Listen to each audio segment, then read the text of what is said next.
Bien, amados hermanos, los saludamos en el nombre de Jesucristo, que la paz, el amor de Dios esté en cada uno de vuestros corazones. Hoy día estaremos continuando el tema sobre la Gran Tribulación, un evento posterior escatológico en la cual se van a vivir y experimentar muchos horrores terribles, ¿no? Y vamos a estar continuando, pero antes de ello queremos ir a uno de los pasajes del Antiguo Testamento donde describe uno de los grandes motivos por los cuales va a acontecer este terrible acontecimiento en el futuro.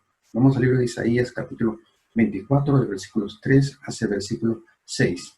Y la palabra de Dios la leemos en nombre del Padre, el Hijo y el Santo Espíritu. Dice así: el motivo de la gran tribulación, o uno de los motivos. Dice verso 3: la tierra será enteramente vaciada y completamente saqueada, porque Jehová ha pronunciado esta palabra.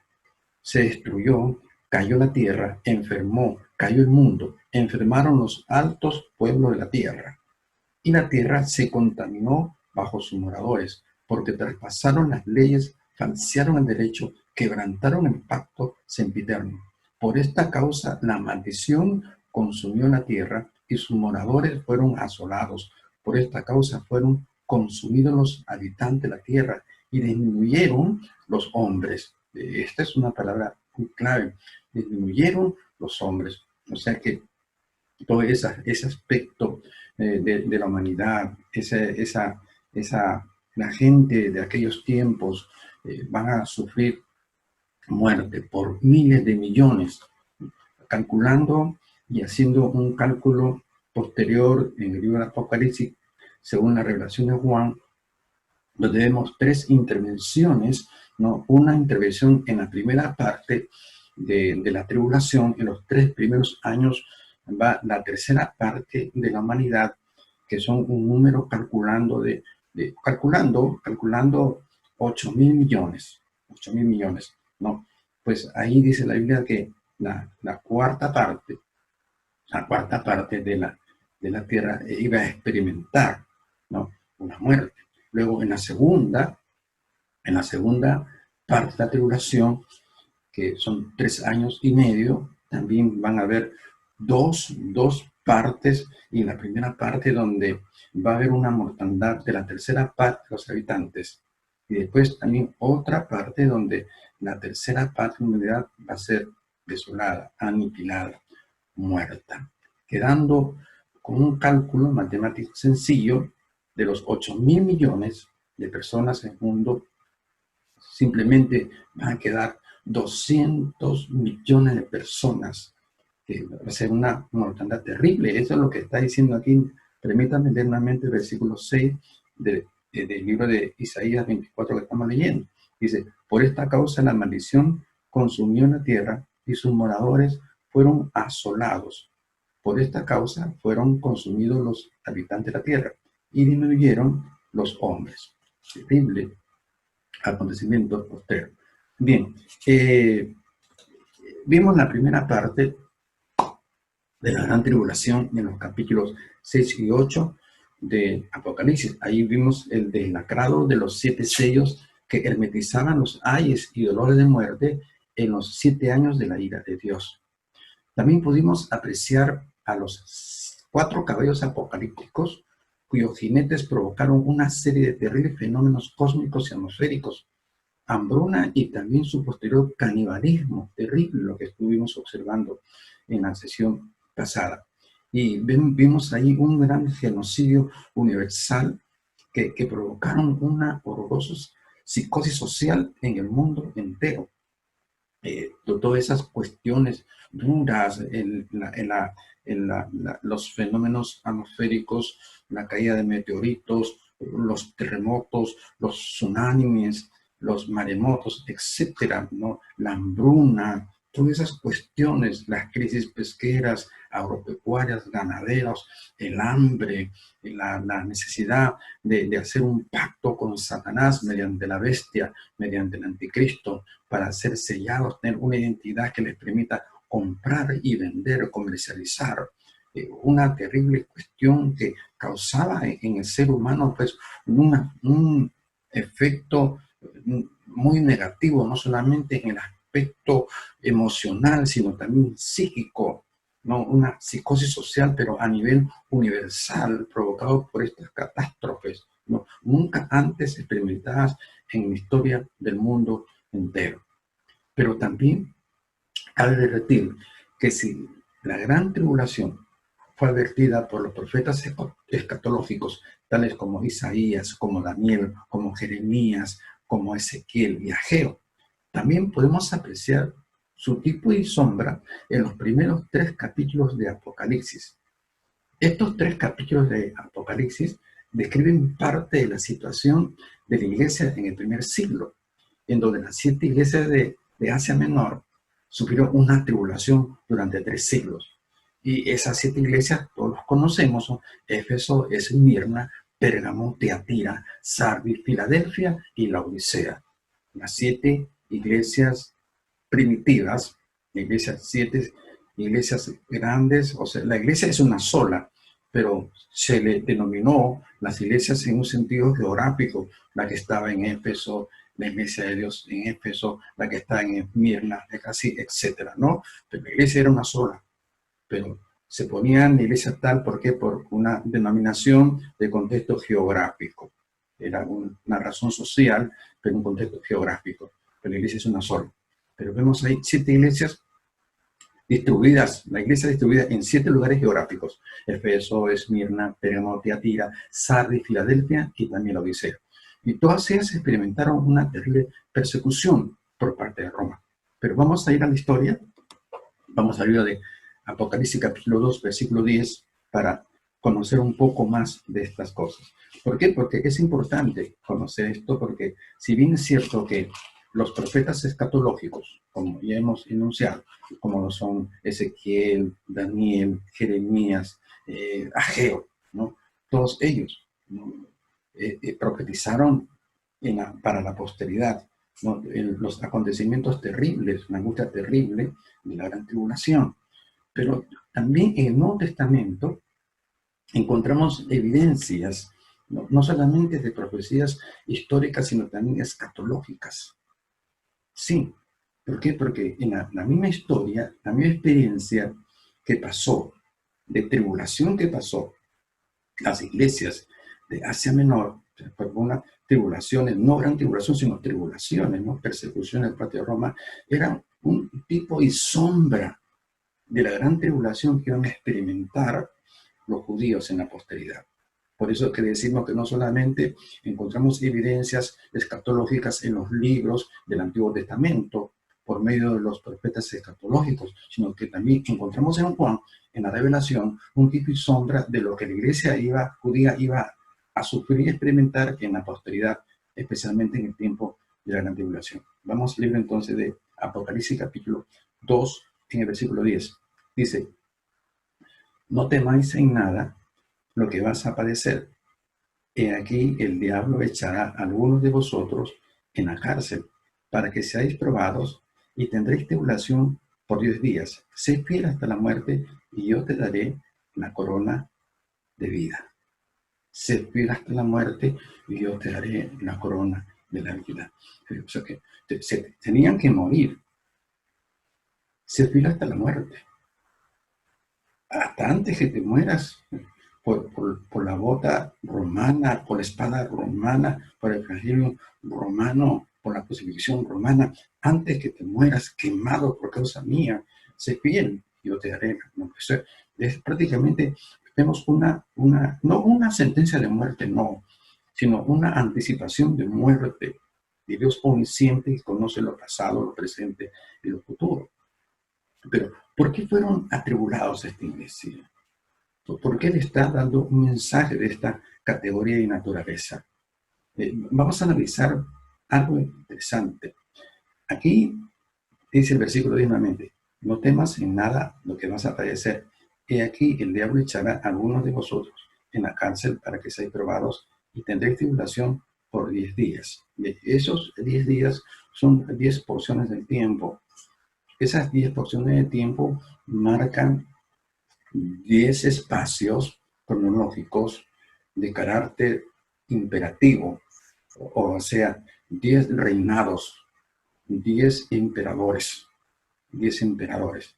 esos 10 emperadores que reinaron durante 3 siglos en aquella época de las iglesias establecidas en Asia Menor, eran terribles. Ahí encontramos a Nerón, encontramos a Domiciano, encontramos a Trajano, encontramos a Marco Aurelio, a Séptimo Severo, encontramos a Máximo Tras, a Decio, a Valeriano, Aureliano y a Diocleciano.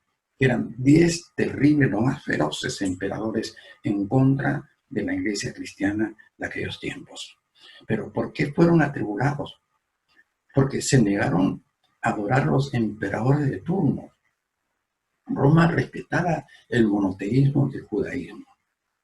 Sí, hacía una excepción Roma con los judíos, una excepción, tal vez porque eran los que más abonaban los impuestos, por el cobro de los publicanos, etcétera, ¿no? Pero Roma, como era una ciudad conquistadora y subyugaba a las naciones conquistadas, a los pueblos, a las aldeas conquistadas, respetaba sus posiciones doctrinales, respetaba sus perspectivas religiosas, pero como condición de que adorasen a César. Pero Roma hizo una sección única con el judaísmo. Pues Roma respetó el monoteísmo de los judíos, ¿no? Y entonces, dentro del marco de ese respeto, también se consideró al cristianismo. En una época pues, de no persecución, era porque se respetaba el pacto de Roma con el judaísmo, y el judaísmo consideraba al cristianismo de la misma especie doctrinal. Pero sucedió algo interesante. Según los eruditos y estudiosos, grandes teólogos e historiadores, dicen que, ¿cómo se llama?, de que se levanta el judaísmo para poder erradicar y destruir al cristianismo, y comenzaron a hacer ciertas cuestiones con los emperadores y autoridades de turno en la época para hacer una separación importante, que el judaísmo era una cosa y el cristianismo era otra cosa, por lo cual el cristianismo no debería de gozar de esa libertad monoteísta, sino que también que deberían de expresar adoración a César. Esa fue ¿cómo se llama? Lo que hicieron los judíos para tratar de desaparecer al cristianismo.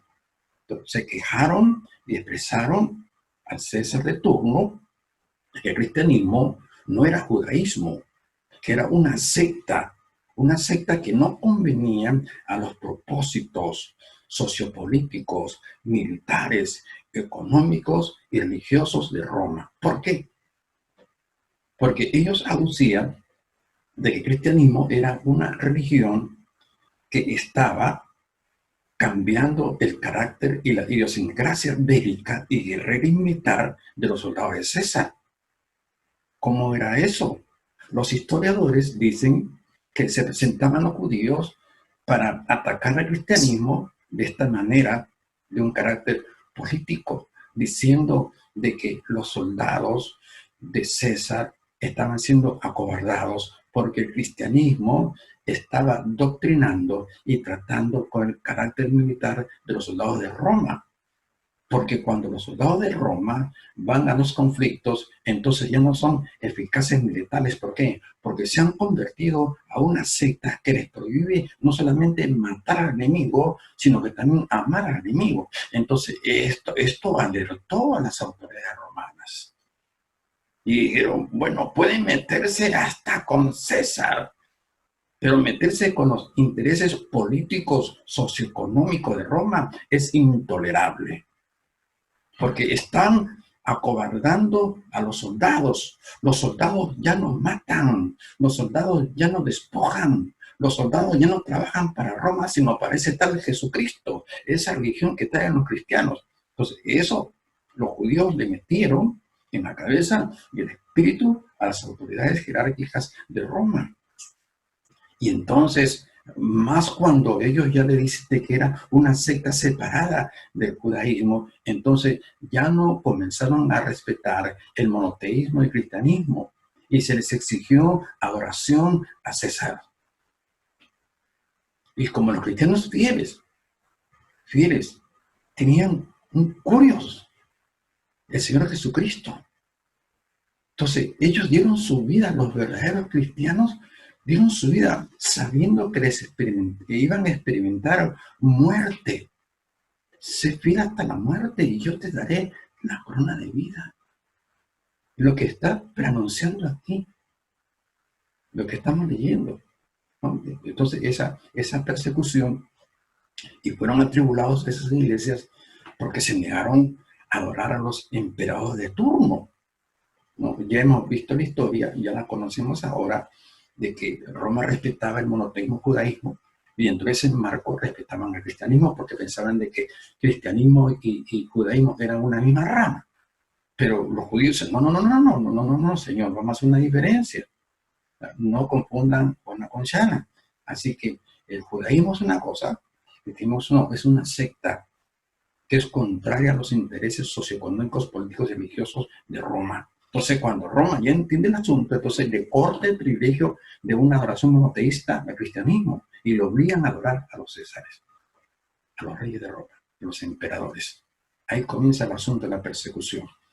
Bien, pero eso, vemos de que también había unas figuras antiguas, ¿no? Donde vemos a Sadrad, a Mesad y a Abednego, que fueron figuras del judaísmo que no adoraban a la bestia en la gran tribulación, ¿sí? Es una figura de no adorar a la bestia en la gran tribulación, porque es una hermosa figura lo que presenta Daniel 3:13, donde el grupo judío representado simbólicamente en la figura de Sadrad, de Mesad y Abednego, fueron, ¿qué cosa? Obligados por el rey Nabucodonosor, ¿no?, a adorar la estatua que él había creado, que es la figura del anticristo, una figura de lo que se vendría en la posteridad en los tiempos de la tribulación, donde el anticristo exige una adoración, porque la bestia se le daría poder para que sea adorado por todos los moradores de la tierra.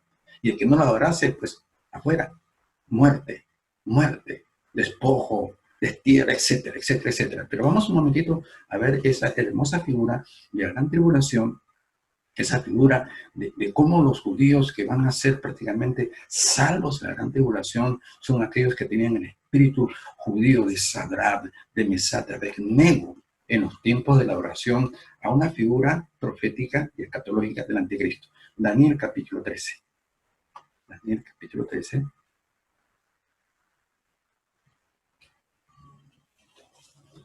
Vamos a ver aquí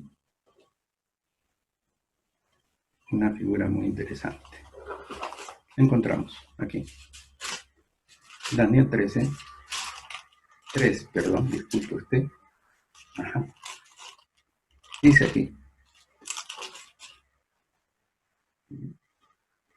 en el verso 13, encontramos en Daniel, dice, entonces Nabucodonosor dijo con ira y con enojo que trajesen a Sadrad, Mesad y Abednego, que ellos se negaron, ¿qué cosa?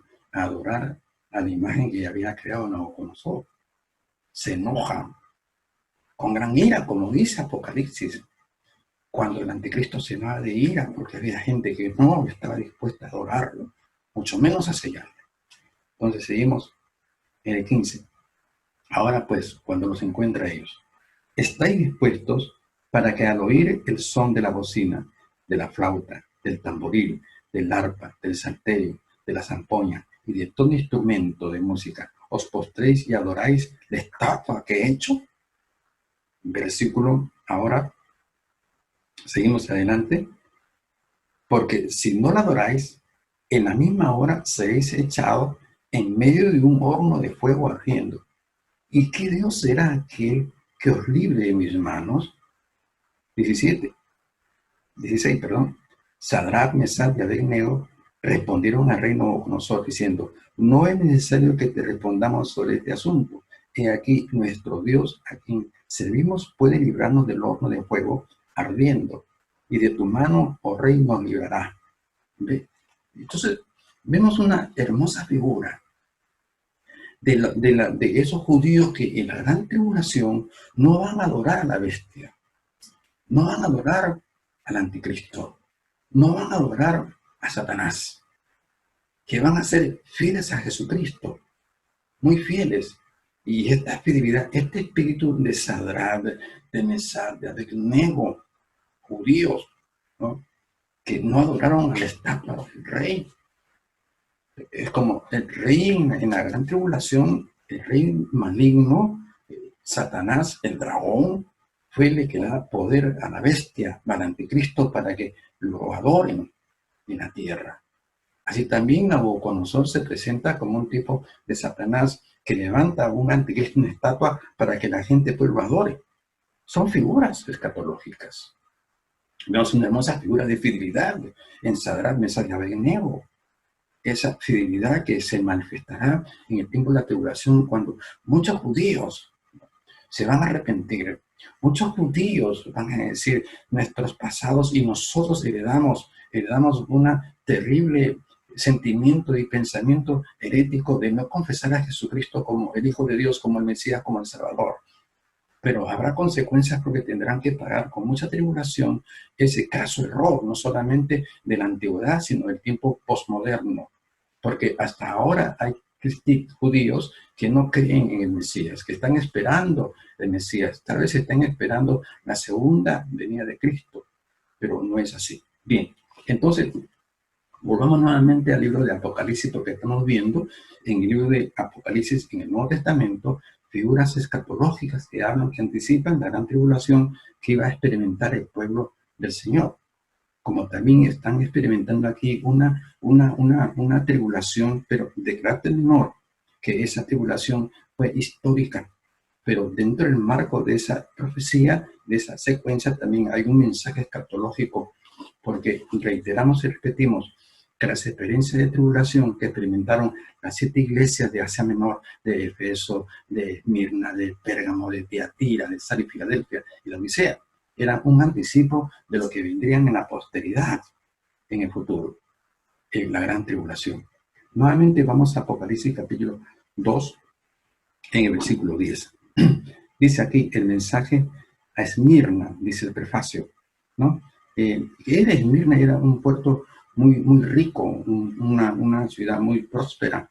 ¿Por qué? Porque como puerto allí pues entraban barcos de otras nacionalidades, ¿no? Como de la India, de Persia y la misma Roma también. O sea que era una ciudad de Turquía, una ciudad turca de Turquía, donde allí el comercio era importante y habían de muchos judíos se habían establecido en esta ciudad de Esmirna, ¿no?, que es parte de Turquía actualmente, porque el judío siempre ha tenido una mentalidad y un espíritu netamente empresarial, comercial.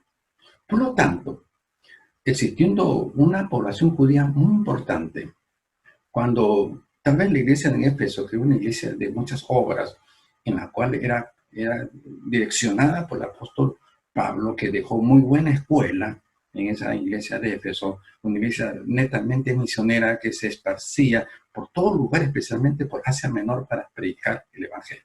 Los eruditos dicen que la iglesia de Éfeso fue la que levantó esta iglesia en Turquía, la iglesia de Esmirna. No, esa es una suposición.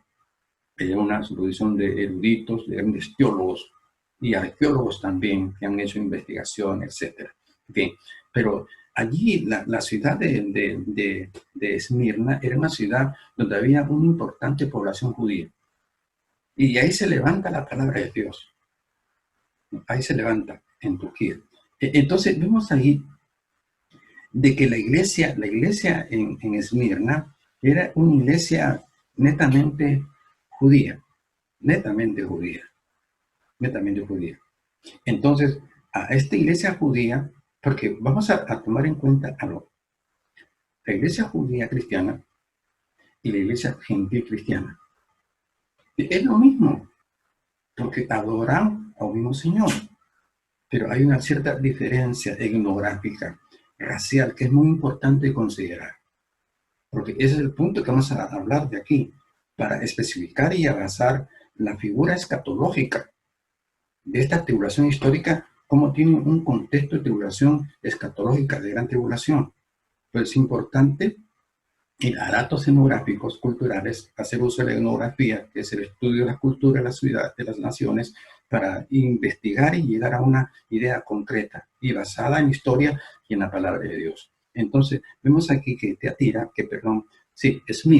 Esmirna, una ciudad turca, ¿no? Un puerto importante donde los barcos de la India, de Persia, de Roma, eran un tránsito muy importante, un comercio importante, donde ahí estaba el judío, donde había negocio.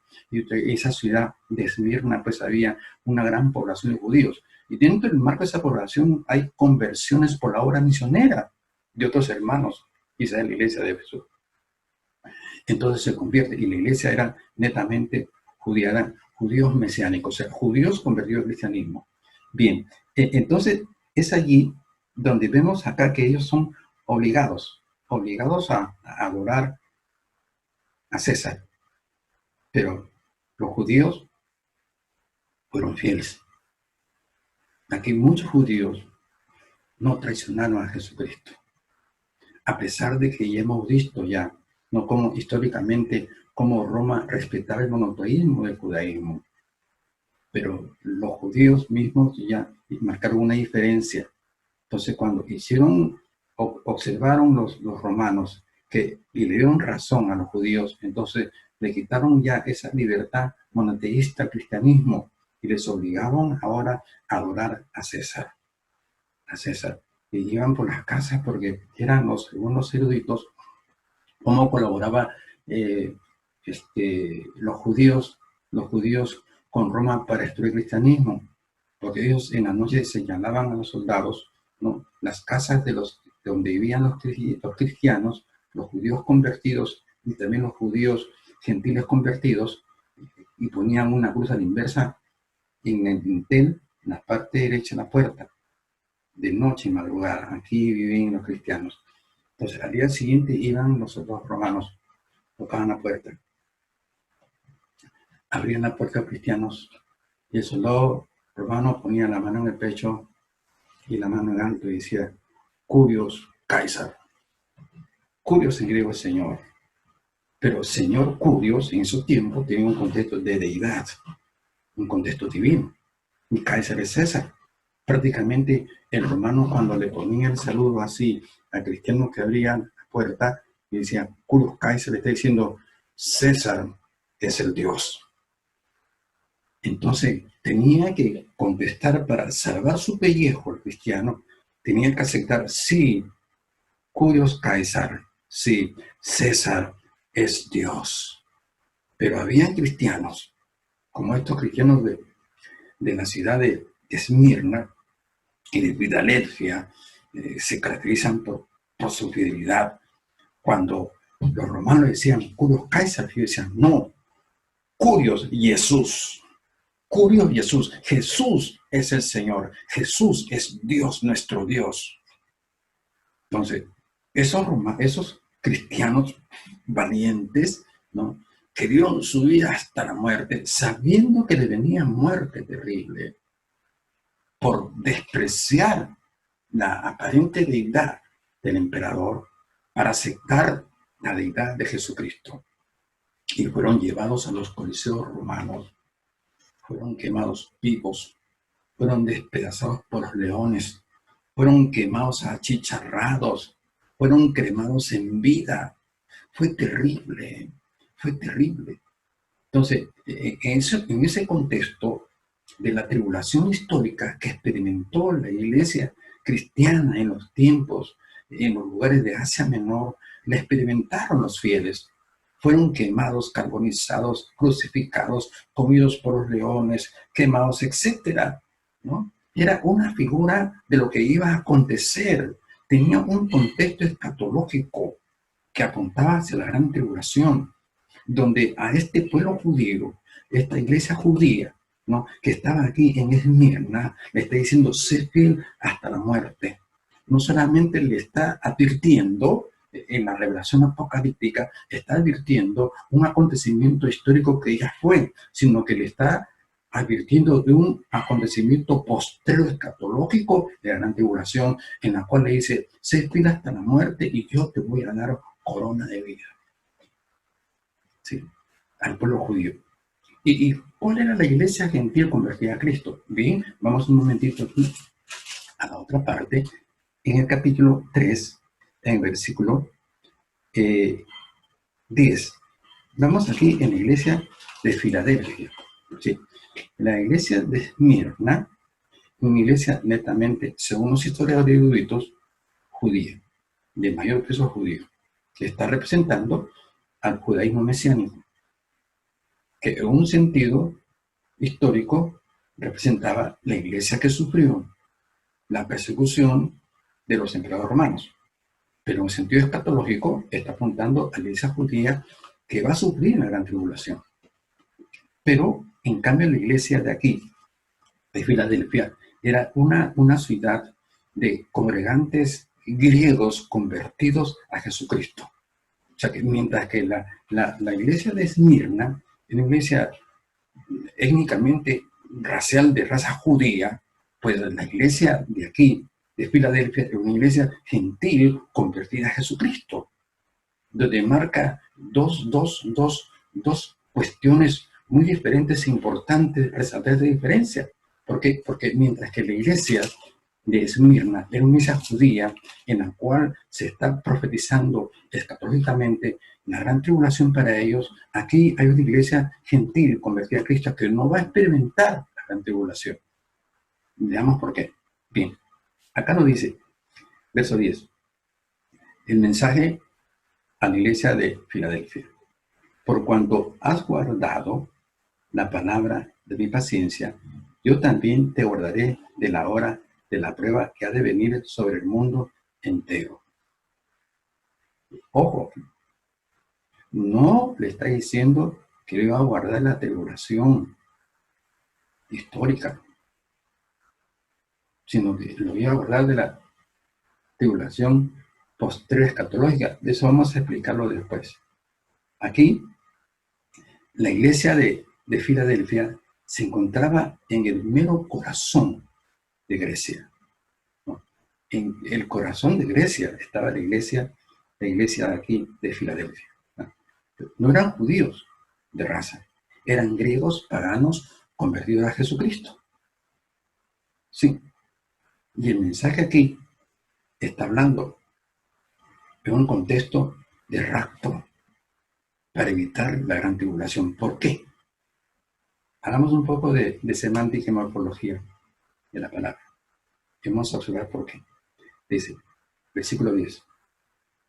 Por cuanto has guardado la palabra de mi paciencia, yo también te guardaré de la hora de la prueba que ha de venir sobre el mundo entero.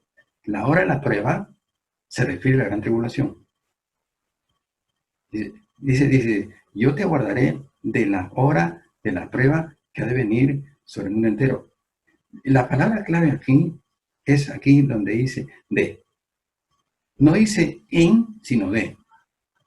Permítanme explicarla. Cuando dice, por cuanto has guardado la palabra de mi paciencia, yo también te guardaré no en la prueba. No, yo te voy a guardar en la tribulación, o sea, en la tribulación histórica de la que ya fue, porque la sufrió. La iglesia de Filadelfia sufrió la tribulación romana. Pero acá no le está diciendo yo también te guardaré en la hora de la prueba, en la tribulación. No, porque la experimentó, sino de la hora. Te voy a guardar de la hora, o sea, te voy a rescatar de ese tiempo de prueba de tribulación. Entonces, es un mensaje a la iglesia cristiana, a la iglesia no tradicional, étnicamente de un contexto judío, sino a nosotros los gentiles, los que no tenemos una nacionalidad hebrea, que somos latinos, etc. Entonces, aquí está hablando del rapto. Dice, por cuanto has guardado la palabra de mi paciencia, yo también te guardaré de la hora de la prueba. Te guardaré de la hora. Te voy a salvar de la gran tribulación. Un mensaje a la iglesia. Este es el rapto.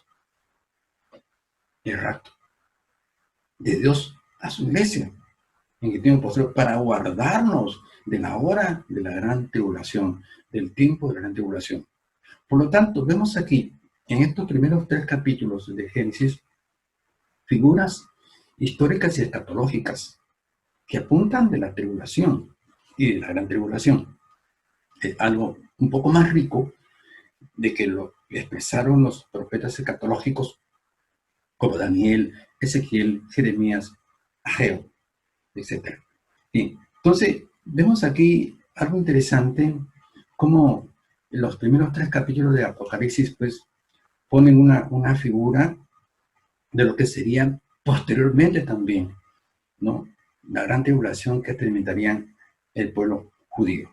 Bien, vamos ahora a un punto importante, a continuar con el tema, pues hemos hecho un poquito larga la introducción, pero entramos ahora en sí a la continuación de la gran tribulación, donde habíamos visto allí que en los primeros 3 años y medio de tribulación van a acontecimientos como el deslacrado de los 7 sellos del libro, donde Jesucristo comienza a deslacrar el librito, entonces donde hay una manifestación terrible en la cual acontecen pues situaciones muy difíciles, ¿no? Serie de fenómenos cósmicos, de una alteración geofísica, hay psicosis sociopolítica, hay alimentos racionados, hay una quiebra en los sectores agropecuarios, en los sectores pesqueros, en los sectores ganaderos, hay una contaminación y envenenamiento en las aguas, los ríos son consumidos por lingüetadas de fuego que caían en meteoritos del cielo, consumiendo el agua de los ríos, escasez de alimentos, y encima que tenía que haber posteriormente la necesidad de dejarse sellar para poder comprar y vender, un caos terrible, ocasionando una psicosis social universal, una psicosis que alteraba los nervios. Sería algo terrible según lo que describe aquí la palabra de Dios. Bien, en la primera parte de la gran tribulación, los 3 años y medio primeros son los que comienzan con el capítulo 6, donde Jesucristo comienza a delacrar los sellos, ¿no? Ahí vemos una serie de acontecimientos y la segunda parte, la gran tribulación, los 3 años y medio restantes, son a partir del capítulo 8. El capítulo 8, vemos ahí verso 1, donde ahí empieza la segunda parte de la gran tribulación. Y dice, y cuando abrió el 7º sello, se hizo silencio en el cielo como por media hora. Y vi a los 7 ángeles que estaban de pie ante Dios, y se le dieron 7 trompetas. Ya había terminado la primera parte de tribulación, donde encontramos en esa parte también una merma, ¿no? de gente. En Apocalipsis 6:8, vamos a leer nuevamente, dice allí, miré y aquí un caballo amarillo, y el que lo montaba tenía por nombre Muerte, y a él le seguía, y le fue dada potestad sobre la cuarta parte de la tierra para matar con espada, con hambre, con mortandad, sobre la cuarta parte de la tierra. Suponiendo 8.000 millones de personas en el tiempo de la gran tribulación, la cuarta parte viene a ser 2.000 millones. O sea, en la primera parte de la gran tribulación, los primeros 3 años y medio, en cuestión de muertes, ¿no? 2.000 millones de personas, solamente en la primera parte. En el primer estudio decíamos de que los acontecimientos tribulativos en la gran tribulación, la aflicción, iban a ser graduales, iban a ir de menos a más, que la cosa se iba a poner terrible.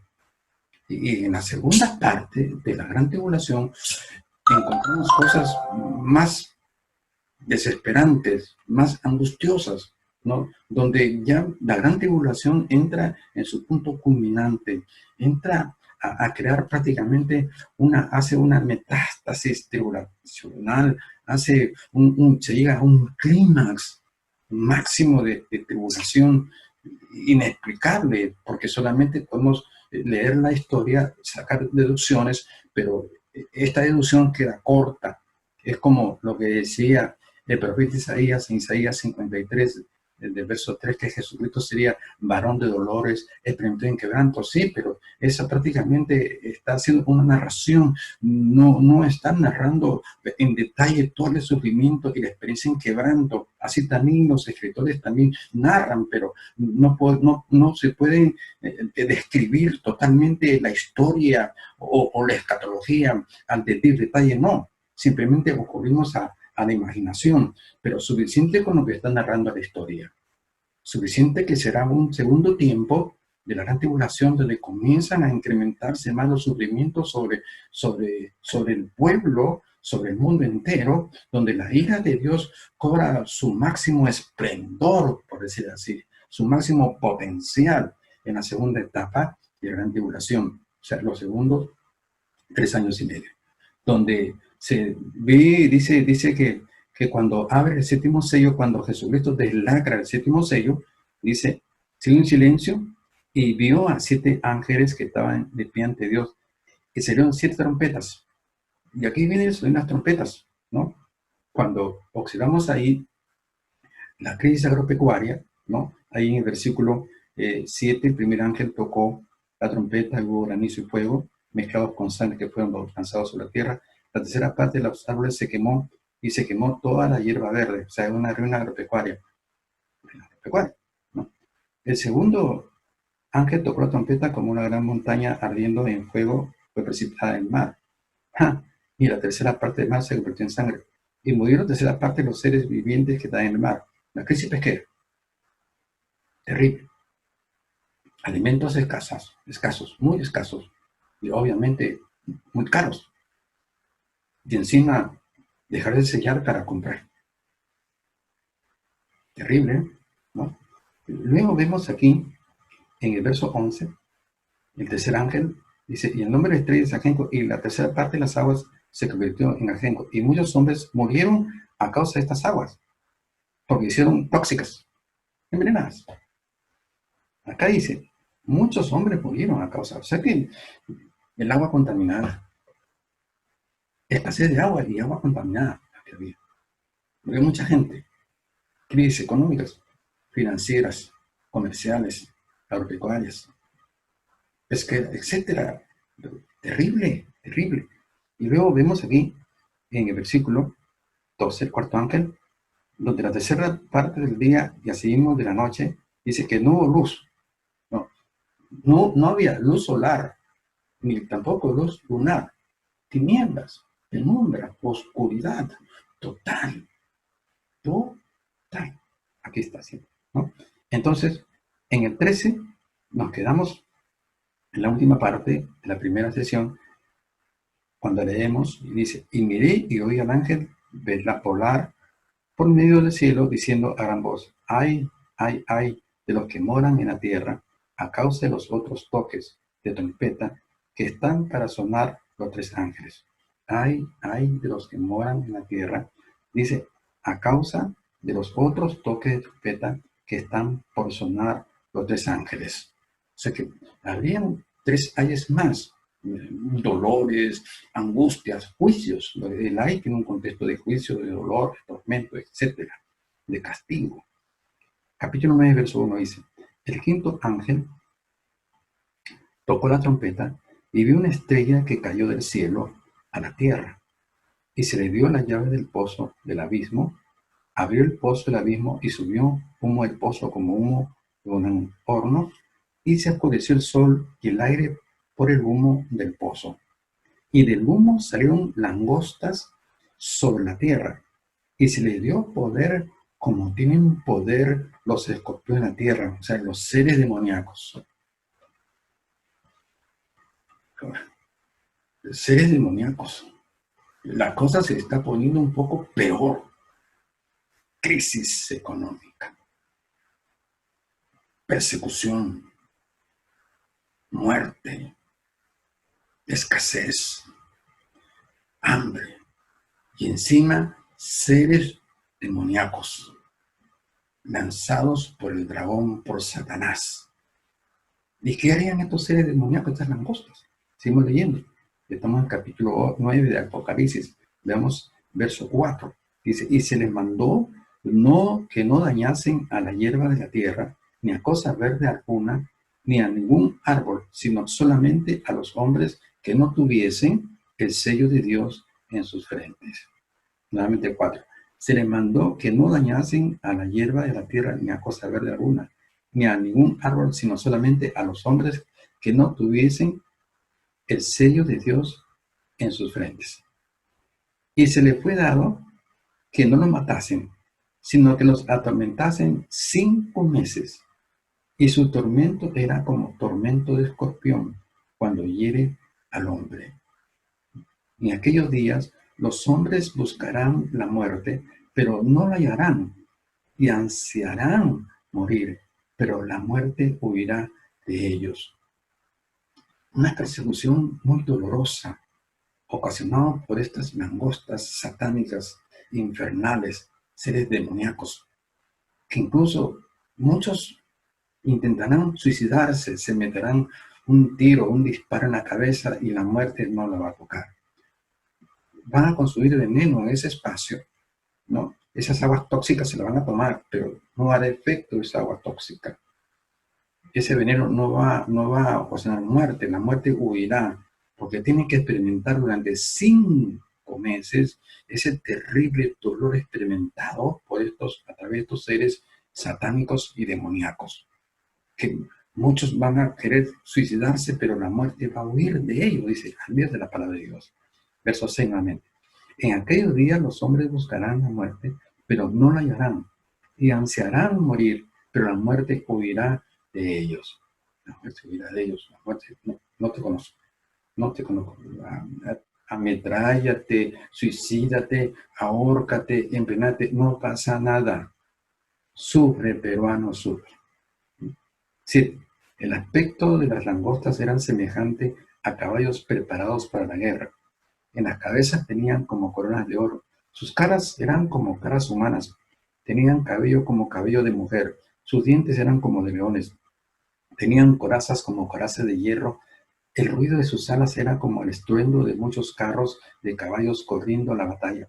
Tenían colas como de escorpiones y también aguijones. Y en sus colas tenían poder para dañar a los hombres durante 5 meses. Y tienen por rey sobre ellos al ángel del abismo, cuyo nombre en hebreo es Abadón y en griego Apolión. El primer ay pasó. Y aquí vienen aún 2 ayes después de esto. El primer ay se refiere a esos 5 meses de persecución terrible y dolorosa, angustiosa, donde los hombres querían matarse y no, la muerte huía de ellos. Ese era el primer ay. Pero venían 2 ayes más terribles, ¿no?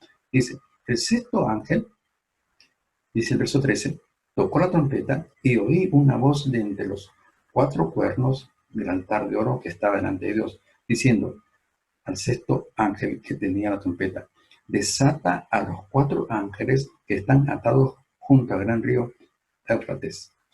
Y fueron desatados los 4 ángeles que estaban preparados para la hora, día, mes y año, a fin de matar a la tercera parte de los hombres. La tercera parte de los hombres, o sea, de la humanidad. O sea, cuando vimos nosotros en Apocalipsis, ahí vemos en capítulo 9, en capítulo 6, verso 8, vimos cómo fue desaparecida la 4ª parte de la humanidad en la tierra.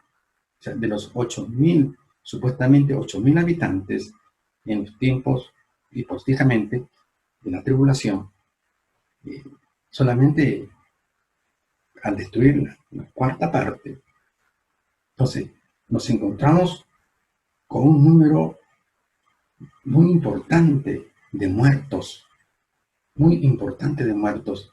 Y ahora viene otra parte donde está diciendo de que la tercera parte también, en el verso 15, fueron desatados los 4 ángeles que estaban preparados para la hora, dígame año, a fin de matar la tercera parte de los hombres. O sea, de los que quedaban, una tercera parte, ¿no? Y eso no es nada. Y dice aquí, dice, y el número de los ejércitos de los jinetes era 200 millones. 200 millones de los jinetes, ¿no? Eso que habían preparados para matar 200 millones de jinetes. ¿Para matar a quién? A esos millones que quedaban, esos miles de millones que quedaban. Creo que la tierra fue desviada en mortandad, en el capítulo 6, verso 8. En la cuarta parte de la tierra fue prácticamente aniquilada. Miré 6:8 Apocalipsis, miré y aquí un caballo amarillo y que lo montaba tenía por nombre muerte y la él seguía, le fue dada potestad sobre la cuarta parte de la tierra para matar con espada, con hambre, con mortandad. La cuarta parte. La cuarta parte. La cuarta parte de 8, 2, mata 2.000 millones. Entonces, cuando estamos aquí en el versículo 15, y fueron desatados los 4 ángeles que estaban preparados para la hora del día, mes y año, a fin de matar la tercera parte. Ajá. O sea, de los 8.000 millones, matan la cuarta parte, quedan 6.000 millones. Ahora, la tercera parte de 6.000 millones son 2.000 millones. Son 2.000 millones. La tercera parte. O sea que de 8 quedaban 6.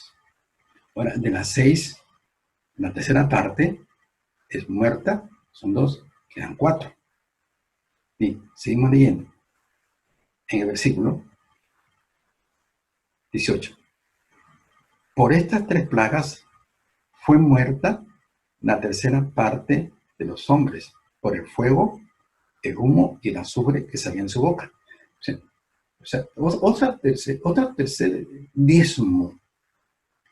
Se diezma la humanidad aquí, la tercera parte. De los millones que quedaban de la segunda matanza, ahora hay otra tercera parte. Entonces, en consecuencia, de 8.000 millones, Apocalipsis 6:8, la cuarta parte, no es que más la cuarta parte.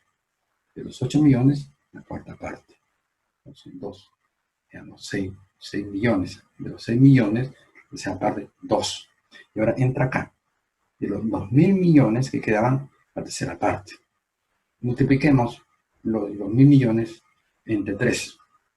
Más o menos unos 666 millones. Quedarían 666 millones aproximadamente, ¿no? Entonces, ese número tan importante de 8.000 millones que ha reducido a 666.000, prácticamente el número de la bestia. El sello de la bestia, prácticamente. Vamos a dividir pues, ¿no? Los restantes entre 3. No dividir esos 2.000 millones que quedan en tercera mortandad mundial que va a acontecer en la segunda parte de la gran tribulación. De esos 2.000 millones, vamos a dividir entre 3. Prácticamente 666 millones. 666. La marca de la muerte. La marca de la bestia. La marca del anticristo. Pero esa no es la marca que estamos hablando, que se va a hablar posteriormente, sino que es una mera coincidencia numérica que estamos observando aquí, que tampoco no es una mera casualidad, porque la numerología es muy importante en el simbolismo de la palabra del Señor, y hay que saber interpretarla también, y adecuarla conforme uno va desarrollando un estudio, en este caso de carácter apocalíptico, donde la simbología numérica también es importante analizarla. Porque dentro de ese simbolismo también hay que interpretar el sentido literal del simbolismo. El simbolismo en el cual trabaja mucho Juan en su revelación apocalíptica tiene un contexto que hay que identificar, el sentido literal, lo que significa el símbolo. Y aquí vemos viendo de que esta cuestión de ese diezmo racial, esa mortandad, terrible en el mundo donde miles de millones de personas van a perecer. De 8.000 millones estamos viendo que quedarían 666 millones de personas. Eso es lo que va a quedar, respetando los números y lo que enseña la palabra de Dios. Una mortandad terrible, terrible. Era la segunda parte de la gran tribulación, ¿no? Entonces, esta es parte del segundo ay que venía la mortandad terrible. Y seguimos leyendo. Dice, en el versículo 18, por estas 3 plagas fue muerta la tercera parte de los hombres, por el fuego, el humo y el azufre que salía en su boca. Pues el poder de los caballos estaban en su boca y de sus colas, porque sus colas semejantes a las serpientes tenían cabezas y con ellas dañaban. Y los otros hombres que no fueron muertos con estas plagas, ni aún así se arrepintieron de las obras de sus manos, ni dejaron de adorar a los demonios y a las imágenes de oro, de plata, de bronce, de piedra y madera, las cuales no pueden ver, ni oír, ni andar. Y no se arrepintieron de sus homicidios, ni sus hechicerías, ni sus fornicaciones, ni de sus robos y hurtos. Que a pesar de esto, de esta tribulación, la gente allí de ese tiempo no se va a arrepentir, no se va a arrepentir, no se va a compungir. Seguían con sus adoraciones, seguían con sus religiones, seguían con sus adoraciones a dioses paganos, etc. Algo terrible, que cómo se había impregnado el espíritu de la bestia en muchas personas. No estaba allí el Espíritu Santo que podría realmente convencer a las personas de pecado, de juicio y la justicia de Dios. No estaba el Espíritu Santo allí. No estaba el Espíritu Santo allí para rehuir, para convencer de la maldad del pecado. Y ahí la advertencia. Si en el tiempo antes de que venga Cristo, muchos creyentes se quedaron. ¿Por qué se quedaron? Sencillamente porque sus nombres no estaban escritos en el libro de la vida. Y por lo consiguiente, no estaban direccionados por el Santo Espíritu de Dios. ¿Qué significa esto? De que habían eliminado la eficacia del Espíritu Santo para poder compungir los corazones, para poder convencerlo de sus errores y pecados. Y se quedaron.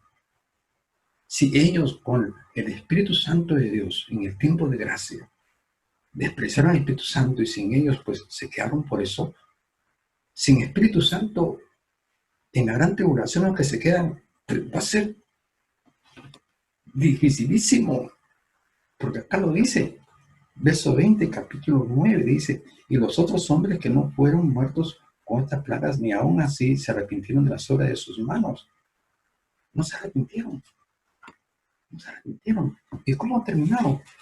La Biblia habla de algo muy interesante aquí en la Escritura, porque estos creyentes que se quedaron allí eran creyentes porque no tenían el Santo Espíritu de Dios y porque sus nombres no estaban escritos en el libro de la vida.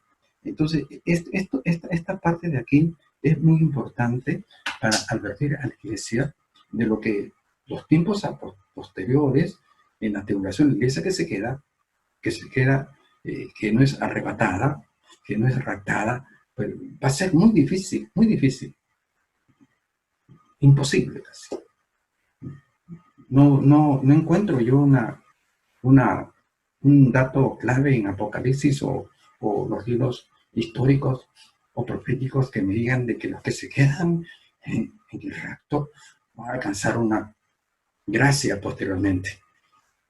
No hay. Desearía encontrarlo, pero no lo encuentro. Esto de poner la cabecita para ser salvo, esa es competencia del pueblo judío. Y las personas que se van a arrepentir de corazón en aquellos tiempos. Porque el tiempo de gracia ya se acabó. El creyente que se quedó. Bueno, entonces, como ha avanzado un poco, vamos a al otro ay, que es más importante, que es terrible también, que vamos a, por cuestión de tiempo, no vamos a desarrollarlo porque es un poco extenso su explicación. Entonces, el próximo domingo estaremos continuando con la gran tribulación número 3, que ojalá que esta parte nos haya hecho meditar profundamente, ¿no? y esculpir en nosotros un grueso espíritu de temor de Dios, no de miedo ni de pánico, sino de respeto reverente a Dios, porque el temor de Dios no es pánico ni miedo. Nosotros no seguimos a Dios porque le tenemos miedo, no, no, no, no. Nosotros amamos a Dios. Dios nos inspira amor porque Él es amor. Y Él dijo, si me amáis, guardad mis mandamientos. Dos cosas son lo que el creyente desarrolla y desculpe en su espíritu cuando escucha la palabra de Dios. Como diría el libro de Eclesiastés capítulo 12, dice que el fin de todo discurso es este: teme a Dios y guarda sus mandamientos. La Biblia nos inspira, esculpe en nosotros temor de Dios, respeto reverente a Dios, un temor reverente y la obediencia a la palabra de Dios. Entonces, el propósito de este tema es esculpir eso, engrosar el temor de Dios, ¿no? Y el obedecerle, para que no tengamos pues que sufrir estos tormentos terribles en la gran tribulación, si en el caso de que en vida venga el rapto, en el caso hipotético o supuesto que nos quedemos, y la experiencia que tenemos que experimentar, que va a ser terrible y muy terrible.